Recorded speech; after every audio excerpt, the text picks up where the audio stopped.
예수님께서 승천하시고 그들에게 분부해서 너희가 성령이 올 때까지 예루살렘을 떠나지 말고 하나님의 약속을 기다리라 이렇게 했을 때 오순절에 성령이 그들이 다락방에서 기도할 때 임했습니다.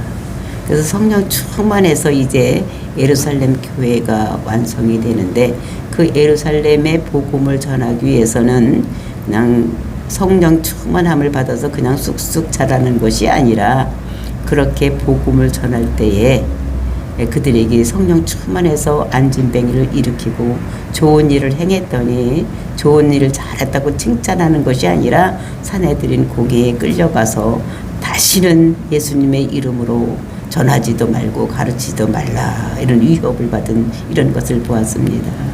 그러니까 교회가 성장하려면 이렇게 외부적인 시험이 있다는 것을, 예부적으로 핍박과 환란이 있다는 것을 우리들에게 말씀하시고 그들이 그것에 굴하지 아니하고 기도했습니다. 하나님께 하나님이 이 일을 하감하여 달라고, 그리고 우리가 담대하게 하나님 말씀을 전할 수 있도록 해달라고, 그리고 이제 우리에게 정말로 성령이 임해서 큰 능력을 우리가 손을 얻을 때마다 낳는 귀한 역사가 일어나게 해달라고 이렇게 기도를 했습니다. 그랬을 때에 정말로 표적과 기사가 많이 일어나서 복음을 전할 수 있는 이런 능력의 사람들이 되어지는 이런 것들을 볼 수가 있습니다.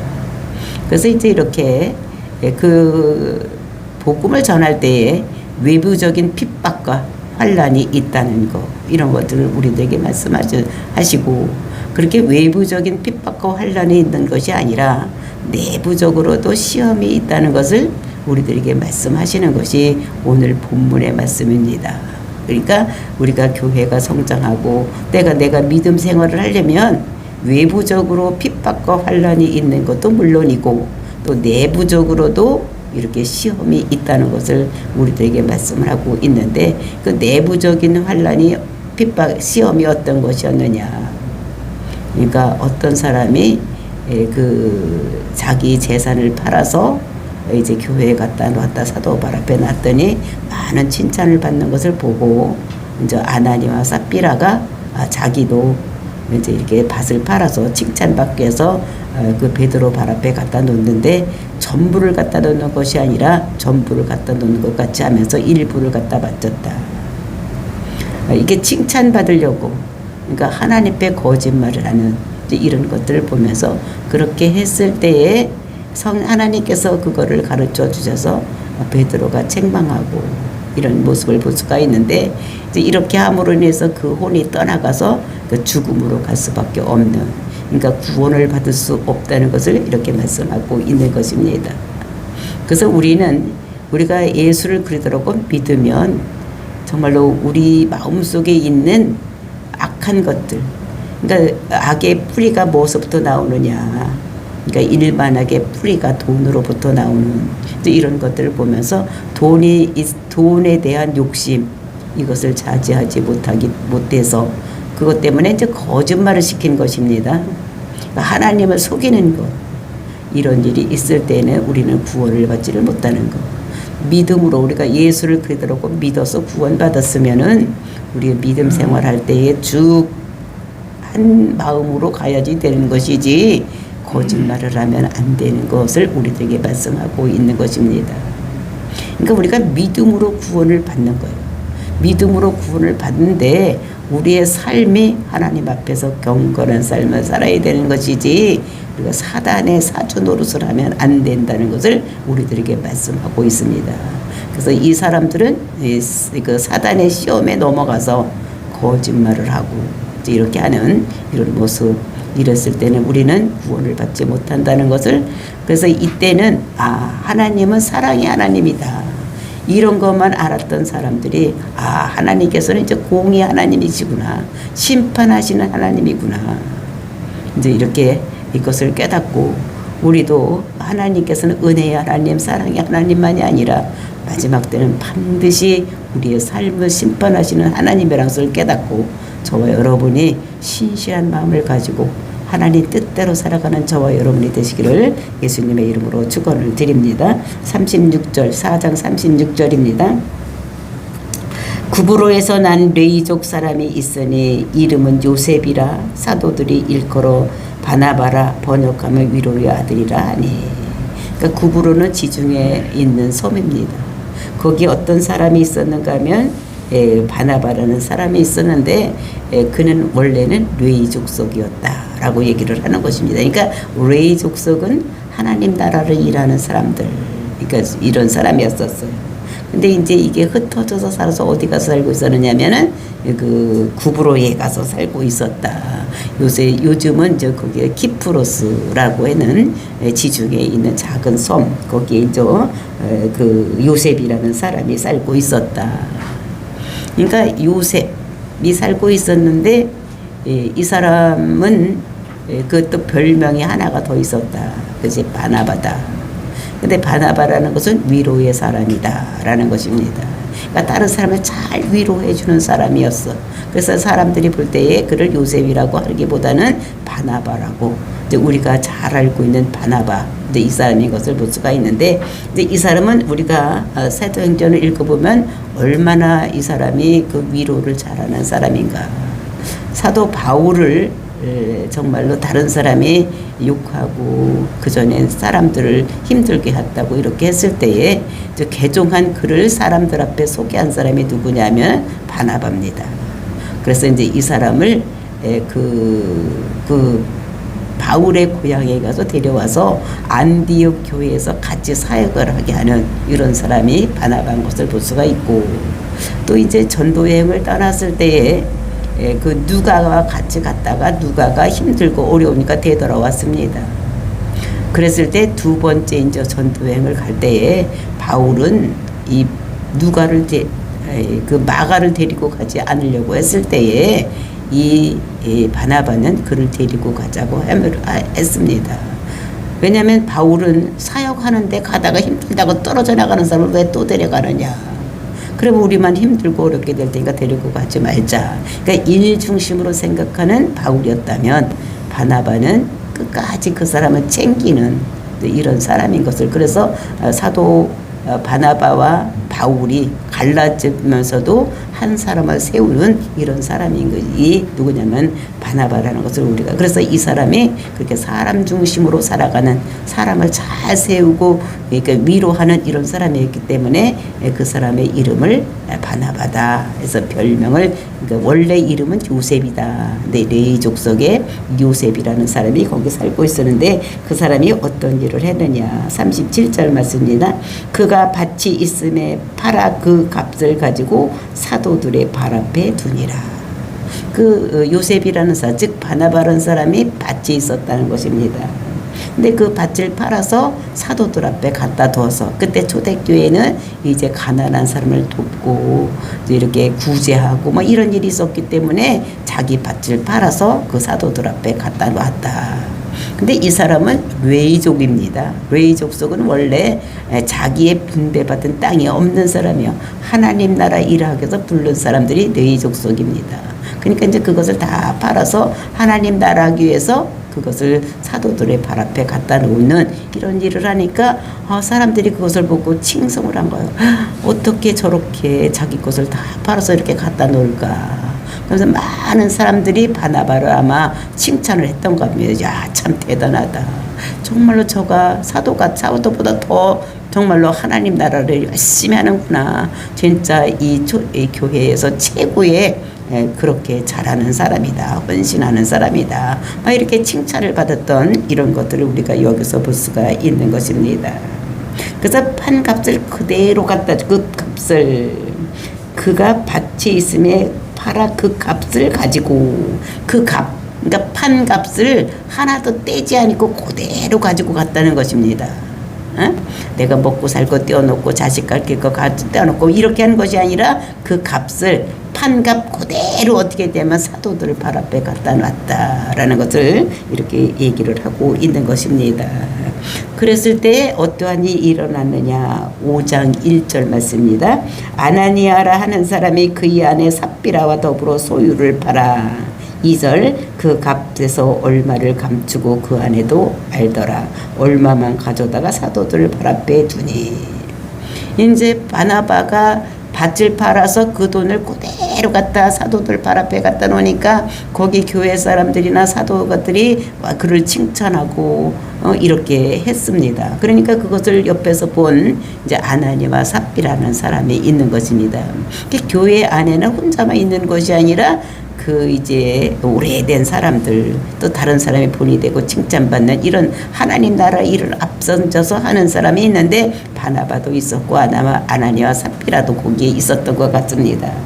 그랬을 때 그 판값을 그대로 갖다 주는 걸 보고 사람들이 막 칭찬하고 진짜 사도보다 더 사도스럽다 이렇게 칭찬을 하니까 이 사람들도 자기가 칭찬을 받고 싶고 지금까지 아마 라이벌 의식이 있었지 않았나 이런 생각이 들어갑니다. 그래서 누가 진짜 수석 장로고 누가 장로고 막 이렇게 하는 가운데 이제 아나니와 삽비라도 그 밭을 팔았다는 것입니다. 소유를 팔았다는 것.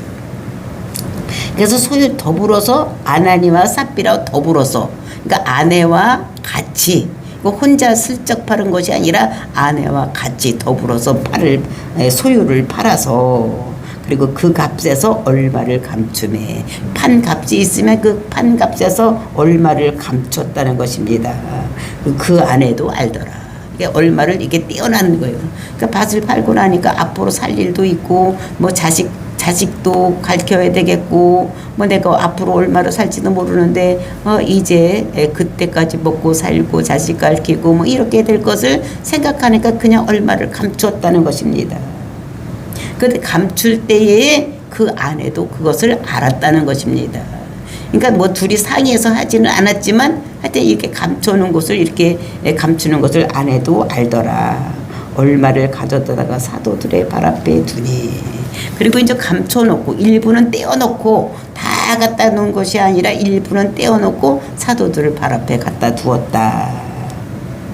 그랬을 때에 그것을 발 앞에 가뒀어요. 사도가 그것을 어떻게 생각했는가. 그것이 3절 말씀입니다.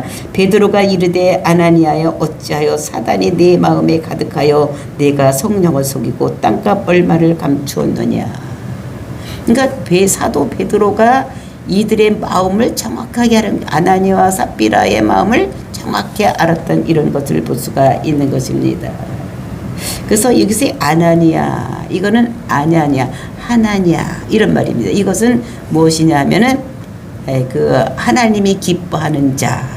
우리가 다니엘서 보면 하나냐라는 사람이 있는 것 같이 이 사람도 아나니아. 여기서 하나님이 기뻐하는 자. 이제 아마 그 부모 때에서부터 예수를 믿었던, 그러니까 하나님을 믿었던 이런 사람. 그러니까 하나님이 기뻐하는 자라고 아들 이름을 이렇게 짓고, 그다음에 삽비라는 말은 무슨 뜻이냐? 이것은 청옥이라는 말이에요. 청옥이라는 말로, 그러니까 아름답다. 이런 말입니다. 옥이 아름다운 것 같이 아마 아기를 이렇게 태어났을 때 보면서 아이고 아름다운 거 이렇게 해놓고 아마 삽비라 이렇게 지었던 것 같습니다. 그러니까 두 집안이 거의 이 사람들이 어떻게 되냐면 하나님을 믿는 집안에서 태어난 사람으로 결혼해서 이제 사는데 이제 이때의 교회가 예수는 그리스도라고 믿는 저 교회가 생기고 이제 거기서 교회 초대교회에 이제 일을 하고 있을 때에 이제 바나바가 칭찬을 받고 밭을 파달라고 돈을 갖다 놓으니까 칭찬을 받으니까 이 사람도 나도 뒤질세라 이러고 이제 소유를 팔아서 이제 소유를 팔았는데 다 갖다 바치지 아니하고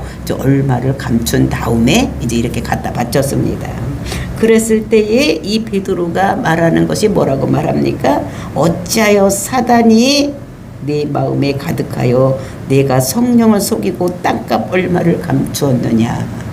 왜 땅값을 다 가져오지 않고 감추고 요것만 가져왔느냐. 왜 성령을 속이느냐. 나를 속이는 거지. 베드로를 속이는 것이 아니라 왜 성령을 속이고 요렇게 했냐. 그럼 베드로가 이거를 어떻게 알았겠습니까? 다른 집에서 일어나는 일, 돈을 한 보따리 싸가지고 가져왔는데 그것을 보면서 어떻게 성령을 속였느냐. 뭐 이렇게 얘기를 하고 있는 것을 이 베드로가 어떻게 알았겠습니까? 성령 충만한 사람이 있기 때문에 하나님께서 가르쳐 주셨어요. 그러니까 이것을 깨닫고 이제 이렇게 하는 것입니다. 성령을 속이고 땅값 얼마를 감추었느냐. 왜 성령을 속이느냐? 왜 감추고 이것만 가져왔느냐? 근데 이것이 이 베드로가 얘기하는 것이 그 돈을 감추는 것이 문제가 아니라 성령을 속인 것이 문제라는 것을 여기서 우리들에게 말씀하고 있는 것입니다. 근데 이것을 어떻게 알게 되느냐? 베드로가 그 남의 집에 가서 뭐 사자 끊고 뒤수색한 것도 아니고 이런데 어떻게 알았느냐? 우리가 고린도전서 12장을 보면 하나님께서 성령의 은사들이 있습니다. 지식의 말씀의 은사, 지혜의 말씀의 은사, 병 고치는 은사, 또 방언의 은사, 방역 통변하는 은사, 뭐 이런 은사들이 있는데 이 베드로가 안 것은 이제 지식의 말씀의 은사인 거예요. 이 지식의 말씀의 은사는 뭐 공부를 많이 해서 깨닫는 것이 아니라 하나님께서 주시는 것인데 어떤 것을 주시느냐? 이것은 과거서부터 현재까지 일어난 일을 어떤 환상이라든지 어떤 말씀이라든지 어떤 생각을 통해서 가르쳐 주는 거. 이게 지식의 말씀인 것입니다. 그래서 이게 정보요, 정보. 정보를 가르쳐 주는데 미래에 대한 정보를 우리나라가 앞으로 어떻게 될 것이고 이 교회가 어떻게 될 것이라는 걸 미리 말해 주는 것은 이거를 우리가 예언이라고 그러는 거예요. 그런데 지금까지 과거서부터 지금까지의 이런 거를 가르쳐주는 이 정보를 가르쳐주는 거 이것이 뭐냐면 이것이 지식의 말씀인 것을 볼 수가 있습니다. 그래서 이제 밭을 팔아서 지금까지 가져온 거를 가르쳐주는 게 이것이 하나님의 은사로 성령의 은사로 이에게 베드로에게 임했던 것을 여기서 우리가 볼 수가 있는 것입니다. 그래서 이제 이 사람이 왜 이렇게 거기서 판 값을 얼마를 감추고 가져왔을까? 그러니까 우리 마음에는 두 마음이 있는 거예요. 성령의 마음이 있고 그다음에 사단의 마음이 있는 것입니다. 그러니까 어떤 사람도 성령으로만 가득 찬 사람이 있는 것이 아니고 다 사람이라면 성령도 있고 또 사단도 같이 있는 거예요. 근데 이 사람이 어떻게 되느냐? 성령이 마음이 성령이 더 강하게 역사를 하면 성령의 사람이요. 사단이 더 강하게 역사를 하면 사단의 사람이 되는 것입니다. 그러니까 두 마음이 완전 엎치락뒤치락 싸움을 하는 거예요. 그러니까 싸움을 하다가 사단이 주는 마음이 더 쏠리면 사단의 사람이 되는 것이고 성령이 주시는 하나님의 말씀이 더 우리 마음을 지배를 하게 되면 우리가 어떤 사람이냐 성령의 사람이 되는 이것을 그래서 이 땅에 사는 사람들은 완전히 성령만 있는 사람 또 어떤 사람은 완전히 사탄만 있는 사람이 없는 거예요. 이것이 둘이 엎치락 뒤치락 하는 거예요. 그래서 우리는 성령 충만을 받아서 하나님께서 나를 지배할 수 있도록 우리가 아까도 찬양한 것이 예수 우리 왕이요 예수님이 나의 왕이 되고 그래서 내가 그 왕의 지배를 받는 종이고 백성이고 될 수 있는 이런 마음으로 살아가야 되는데 이 아나니와 삽비라는 어떻게 됐습니까? 사단의 지배를 받는 거. 돈을 보니까 사단이 움직이는 거예요. 야, 너 앞으로 어떻게 이거 다 갖다 바치면 너 어떻게 먹고 살라고? 자식들은 어떻게 하려고? 이런 마음이 아마 앞섰던 것 같습니다. 그러니까 얼마를 감춰두고 이거를 갖다가 다인 것 같이 이 사람들이 잘못하는 것이 뭐냐 하면은 이것이 일부를 갖다 바치면서 다인 것 같이 이렇게 했다는 것입니다. 그거 안 갖다 바쳐도 되는 것입니다. 강제적으로 하는 것이 아니에요. 근데 거기서 소유를 팔아서 갖다 바치려고 했던 것은 좋은 의도요. 근데 그것을 보니까 보는 순간 재물을 보는 순간 마음이 동했어. 그래서 얼마를 감추고 거짓말을 했다는 거예요. 사탄은 어떤 것이면 거짓말을 하는 거예요. 그래서 우리가 그 어떤 것에 속아 넘어가느냐에 따라서 성령에 충만해서 살아야 되느냐 아니면 사단에 의해서 살아가느냐에 따라서 우리가 사탄의 종이 될 수도 있고 하나님의 종이 될 수 있다는 것을 여기서 말씀하고 있는 것입니다. 그래서 우리는 이것을 보면서 우리가 끝까지 우리가 로마서 보면 믿음으로 구원받는다고 했습니다. 예수를 그리스도라고 믿으면 예수님이 내 죄를 위해서 죽었고 내가 그를 믿으면 우리를 어떻게 의롭다고 여기 칭의를 받아서 우리가 구원을 받는 것입니다. 근데 칭의를 받았으면 그걸로 딱 끝나는 것이 아니라 이것이 쭉 이어져서 끝까지 가야지만 구원받는 것이지 중간에서 흘러서 떠내려가면 이거를 구원해서 제거되는 것입니다. 그래서 히브리서 기사를 보면 어떻게 한 번 비침을 받고 흘러 떠내려가면 다시는 회개할 기회가 없느니라. 이런 사람이 아나니와 삽비라 또는 가룟 유다 또는 데마 뭐 이런 사람들이 아마 이렇게 흘러 떠내려가서 구원받지 못하는 이런 사람인 것 같습니다. 그래서 이렇게 하니까 그러면서 4절에 베드로가 뭐라고 얘기를 하느냐. 땅이 그대로 있을 때에는 내 땅이 아니며 판 후에도 내 마음대로 할 수가 없더냐. 어찌하여 이를 내 마음에 두었느냐. 사람에게 거짓말하는 것이 아니요 하나님께서 한 것이다. 네가 땅을 팔기 전에도 네 땅이고 판 후에도 네 것인데 왜 이렇게 거짓말을 하게 되느냐. 네가 앞날이 너희들이 문제가 있고 앞날이 걱정이 됐으면 안 팔았어도 되고 그때 가서 팔아도 되는데 왜 팔아놓고 거짓말을 하느냐. 이것은 사람한테 거짓말하는 것이 아니라 하나님께 한 것이다 라고 베드로가 이렇게 말하는 것을 볼 수가 있습니다. 그러니까 우리가 가장 이렇게 나쁜 이게 하는 거지. 우리가 사단의 사주를 받을 수 있는 것이 언제냐. 우리가 사단은 항상 생각 속을 타고 들어오는 거예요.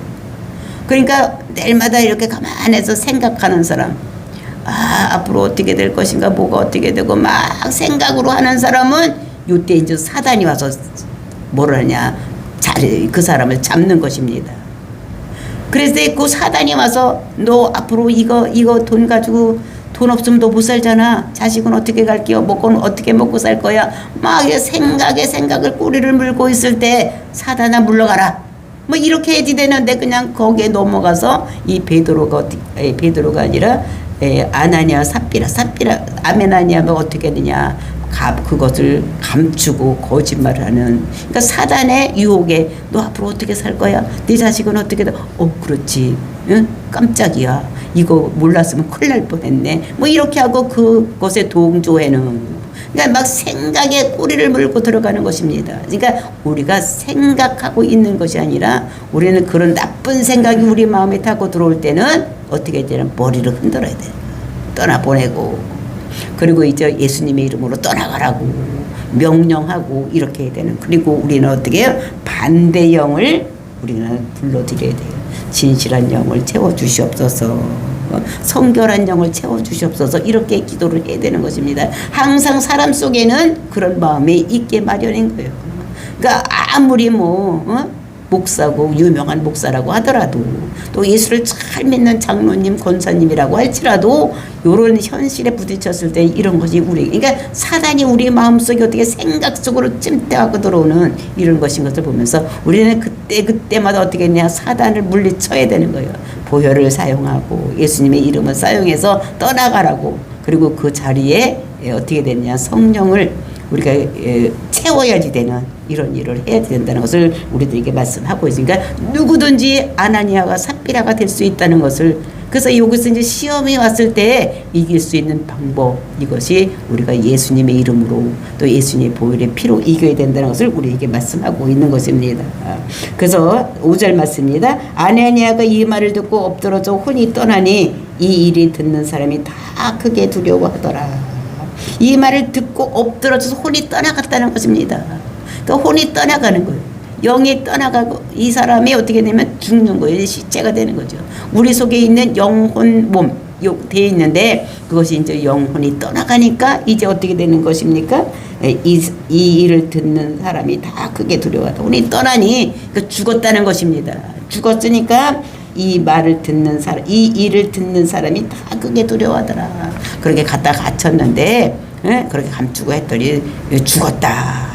그러니까 그 전까지는 어떻게 해요? 하나님은 사랑의 하나님, 은혜의 하나님인 줄 알았더니 하나님께서 키를 가지고 타작마당에서 심판하는 것 같이 하나님께서 심판하신다는 것을 이 사람들이 깨닫고 크게 두려워했다는 것입니다. 그러니까 사람들이, 그러니까 믿는 사람들이나 안 믿는 사람들 다 이 말을 듣고 크게 두려워했다는 것입니다. 그러니까 하나님을 두려운 하나님이라고 깨달게 되는 이런 것인 것을 볼 수가 있는 것입니다.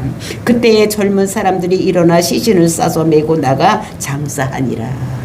그러니까 죽으니까 젊은 사람들이 와서 어떻게 됩니까? 이제 둘둘 말아서 며칠 기다리고 막 이렇게 또 하지 아니하고, 그러니까 죄인이 죽었으니까 둘둘 말아서 싸서 그때 당시에는 피밭이라는 곳에 가서 아마 장사를 지냈겠죠. 그래서 장사를 지내고, 그러니까 무덤에다가, 그러니까 이제 이게 시신을 처리를 했다는 것입니다. 그렇게 그 아나니아가 이제 거짓말을 하다가 죽음을 당하고 있었는데, 그 장사 지내는 시간이 얼마나 걸려요? 3시간 정도 걸렸다는 것입니다. 3시간 만에 그냥 훌떡훌떡 해서 다 찍고 왔는데, 7절 말씀입니다. 3시간이 지나 그의 아내가 그 일어난 일을 알지 못하고 돌아오니. 그러니까 자기 남편이 그 돈을 갖다 베치고 그 거짓말 한 것 때문에 죽고 장사 지내는 것을 알지 못, 그러니까 딴 데 가서 무슨 딴 일을 했었는 거예요. 그러니까 알지 못하고 거기를 들어왔다는 것입니다. 삽비라가 들어오니까 또 베드로가 삽비라에게 뭐라고 얘기를 하느냐. 8절입니다. 베드로가 이르되 그 땅 판 값이 이것뿐이냐? 내게 말하라 하니 이르되 예 이것뿐이라 하더라. 그러니까 베드로가 몰라서 그 여자에게 물은 것이 아닌 것입니다. 그러니까 이 아내가 이렇게 쫙 들어오니까, 삽비라가 들어오니까 베드로가 니들 땅 판 값이 이것뿐이냐? 이것은 확인하려고 하는 것이 아니라 이 삽비라에게 다시 한번 기회를 주기 위해서, 아닙니다. 우리가 사실은 먹고 살고 자지기 위해서 우리가 판값에서 얼마를 감춰두었습니다. 솔직하게 말할 수 있는 기회를 주는데, 이 삽비라가 어떻게 했습니까? 예, 이것뿐이다 하더라. 예, 맞습니다. 이렇게 얘기를 하는 것입니다. 그러니까 두 남편과 여자가 똑같이 이런 일을, 그러니까 기회를 줬는데도 불구하고 이 기회를 사용하지 못하고 그냥 거짓말을 하는 이런 것입니다. 그러니까 이 사람도 어떻게, 누가 알겠어, 그거를 우리 둘밖에 모르는데, 이렇게 생각했지만 하나님께서는 무소부재하시고 우리의 생각까지도 다 감찰하시는 하나님이기 때문에 모든 것을 다 알고 있다는 것을, 그래서 우리는 어디 있든지 정말로 코란되어 신앙을 해야지 된다는 것을 우리들에게 말씀하고, 그러니까 하나님 앞에서 내가 항상 있다는 이런 생각을 가지고 우리가 생활을 해야 될 것을 우리에게 말씀하고 있는 것입니다. 그래서 이 사람들이 9절, 베드로가 이르되 너희가 어찌하여 함께 깨하여 주의 영을 시험하려 하느냐. 그러니까 함께 깨야 했다는 것입니다. 이 남편과 아내가 같이 꾀를 부려서 뭘 했다는 것입니까? 주의 영, 성령을 시험하려고 하느냐. 거짓말을 시키려고 하느냐. 모를 거라고 생각을 하고 이렇게 시험을 했느냐. 보라, 내 남편이 장사하고 오는 사람들이 발이 문 앞에 이르렀으니 또 너를 메어 나가리라 하니. 그러니까 장사 지내고 들어오는 사람이 아직 문 앞에 들어오지도 않았는데 삽비라에게 이런 일을 했더니 이렇게 됐다는 것입니다. 그러니까 이제 저 사람들이 너를 장사하고, 네 남편을 장사하고 돌아오는데 너를 메어가 다시 그렇게 해야 될 것이다. 그러니까 이 사람도 죽을 것이라, 혼이 떠나갈 것이라고, 그러니까 죽을 것이라고 얘기를 하는 거예요. 그러니까 구원받지 못한다는 거예요. 성령을 속이고는 구원받지 못하는 거. 그러니까 우리는 어떻게, 성령님을 속이면 안 된다. 성령을 부인하면 구원받지 못하는 거. 그러니까 우리가 속이고 구원을 받을 수 없다는 것을 말씀하고 있는 것입니다. 그러니까 주의 영을 왜 테스트하느냐. 다 알고 계신 하나님, 무소부재하시고 우리의 생각까지 다 감찰하시는 그 하나님을 너희는 왜 속이고 이렇게 하려고 하느냐. 그랬을 때에 10절, 곧 그가 베드로의 발 앞에 엎드러져 혼이 떠나는지라 젊은 사람들이 들어와 죽은 것을 보고 메어다가 그의 남편 곁에 장사하니라. 그 곧이라는 것이 무엇입니까? 지금 9절의 말씀을 막 하고 있을 때, 너희 남편 왜 함께 하라고 하느냐. 네 남편이 장사하고 오는 사람들이 문 앞에 이르렀다. 그러면 네 혼이 떠나갔다. 이렇게 했을 때에 그 혼이 떠나갔다는 것입니다. 그러니까 죽었다는 거예요. 그러니까 성령을 속이고 성령의 거짓말을 하니까 죽을 수밖에 없는 거. 그래서 메어다가 그의 남편 곁에 장사하니라. 그랬을 때 어떤 일이 일어나느냐. 11절 말씀입니다. 온 교회와 이 일을 듣는 사람이 다 크게 두려워하니라. 온 교회와, 그러니까 그 교회, 그러니까 초대교회와 이 일을 듣는 사람들, 믿지 않는 사람들이 다 크게 두려웠다는 것입니다. 아, 거짓말을 하면 안 되는구나. 이렇게 하나님은 사랑의 하나님만이 아니라 공의 하나님, 은혜의 하나님만이 아니라 심판을 하시는 하나님이구나. 이런 것들을 다 알고 크게 두려워하는 이런 일이 일어났다는 것을, 그러니까 하나님께서는 우리의 일수소 일추족을 다 아시는 하나님, 그분에게 거짓말하면 안 된다는 거예요. 그 거짓말은 사단의 하는 일이기 때문에 그 사단의 앞잡이가 되어서는 안 될 것을 우리들에게 말씀하고 있는 것입니다. 오늘도 저와 여러분이 정말